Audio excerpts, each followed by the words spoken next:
Vamos voltar a falar no caso daquele homem desempregado lá de Lusiânia que foi preso porque foi pego em flagrante furtando 7 quilos de carne, segundo ele, para alimentar a família, alimentar o filho de 12 anos de idade. Você está vendo aí a imagem dele. Eu tenho a participação do José Prestes de Oliveira Neto. Ele diz o seguinte, sobre a prisão deste homem aí. Ele falou, aqui é Brasil, se tivessem roubado bilhões, ele estaria numa prisão domiciliar, numa mansão, claro, mas é pobre e não é político.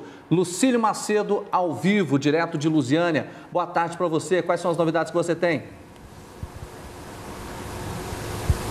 Boa tarde, Odevar. Boa tarde a todos. Esse caso que chamou a atenção do Brasil inteiro o Mário Ferreira já começa a ficar famoso não só em Lusiânia, mas no Brasil inteiro. Mas ele, mais do que ficar famoso, ele sensibilizou o Brasil com essa história. Desempregado, com um filho de 12 anos para criar. Ele que há cerca de 1 ano e meio, a esposa dele teve um grave acidente, ficou com sequelas graves. E ele segura essa barra sozinho. Cuida do filho. É aqui que ele mora, no Jardim Gá, em Lusiânia, 200 quilômetros de Goiânia, nessa casa simples que ele cria o filho dele. Tudo o que ele tem como renda é um recurso, da Bolsa Família que ainda não foi depositado esse mês. Por isso o desespero. Ele foi aí até um supermercado em Santa Maria, que é uma cidade satélite de Brasília, e teria furtado 7 quilos de carne. E ele, desesperado ali na delegacia, depois que foi preso, começou a passar mal porque o filho continuava em casa, sozinho, com fome, e ele preso nessa situação. O resto da história todo mundo já sabe. O pessoal da Polícia Civil sensibilizado pagou a fiança dele. A Rosane Ferraz hoje fez uma matéria que repercutiu muito no estado de Goiás, e nós vamos conferir o que os goianos acham dessa história. Rosane Ferraz. Nas ruas, o caso mexe com a opinião das pessoas. A pergunta é, você condenaria alguém que furta ou rouba para matar a fome? O exemplo é o caso do eletricista do entorno, desempregado, que foi preso depois de furtar carne para sustentar a família que estava passando fome.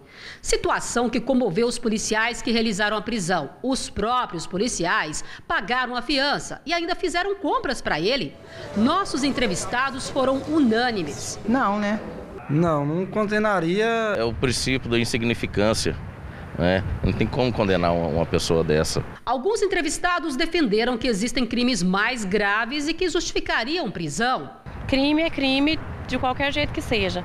É claro que existem os mais graves, as pessoas que matam, as pessoas que estupram, que ofendem vida, integridade física, é pior. Porque é um crime de menor potencial, a gente achar que a pessoa tem que ser inocentada.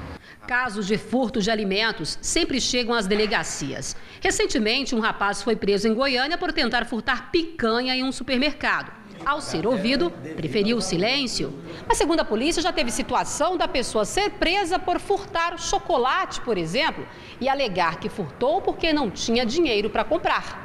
O artigo 24 do Código Penal trata do furto famélico, quando alguém furta para saciar uma necessidade urgente. O próprio artigo prevê redução da pena de 1 a 2 terços. E há entendimento que o furto famélico não é crime, porque a pessoa age em estado de necessidade. Ele era autuado aqui e é ainda autuado por furto simples mesmo. Cabe fiança e a autoridade policial não pode invocar o princípio da insignificância devido ao valor do produto e colocá-lo em liberdade. Isso cabe somente ao Poder Judiciário, sob pena da autoridade policial estar praticando crime de usurpação de função pública.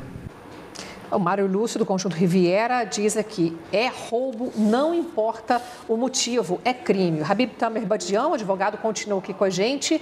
É um crime, mas que merece perdão? Todo crime tem que ser apurado.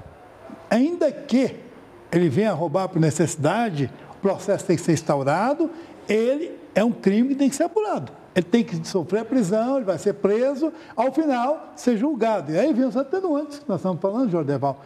Os atenuantes e excludentes que vão favorecer e talvez até inocentá-lo em caso de necessidade. É possível isso? Daqui a pouco eu quero a sua opinião como cidadão, tá bom? Daqui a pouco, mas eu quero saber do Lucílio agora. Lucílio, cadê o Mário, hein? Onde é que ele está? A boa notícia em relação ao Mário é que nesse momento ele não está em casa porque está em uma entrevista para um emprego. Quem sabe agora ele começa aí a ser ajudado, arrumou um emprego, ele que também ganhou vários donativos do pessoal aqui da comunidade. Quem quiser ajudar o Mário é ali, aquele endereço ali, ó, Rua Lusiânia, quadra 88, casa 67, Jardim Ingá, que é um bairro aqui de Lusiânia. Ele vai estar recebendo essas doações aqui. Tomara que ele se dê bem lá no emprego. A informação que nós temos ele vai responder sim por furto. Caso o juiz entenda que o caso merece ser arquivado, aí sim ele fica livre. É bom ressaltar que nós não estamos aqui fazendo nenhum tipo de ressalva ou passando a mão na cabeça de alguém que cometeu um crime. Mas o que nós não faríamos, né, em uma situação de extremo desespero, aí seria hipocrisia dizer, será que nós não faríamos coisa pior se vêssemos um filho passando fome em casa, sozinho, sem ninguém para dar ajuda? Será que não faríamos coisa pior? Não é isso que a gente deseja para ninguém, mas isso aconteceu e acontece todos os dias. Jodevar. Ok, Lucílio, que ele consiga realmente esse emprego, ele que está nessa entrevista, consiga criar com dignidade esse filho de 12 anos de idade. E para encerrar, a sua opinião como cidadão. Como cidadão, eu lamento que o Brasil até hoje conviva num Código Penal de origem alemã e não tenha o seu próprio Código Penal para ser fundado nos anseios e na grande graça do povo brasileiro. Infelizmente, o Brasil tem uma coxa de retalhos.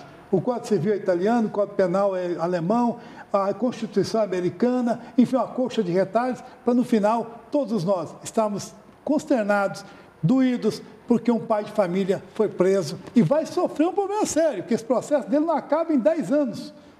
Num outro país, qualquer país mais sério, isso teria acabado em 2 semanas. Tá certo. Professor Badião, obrigado.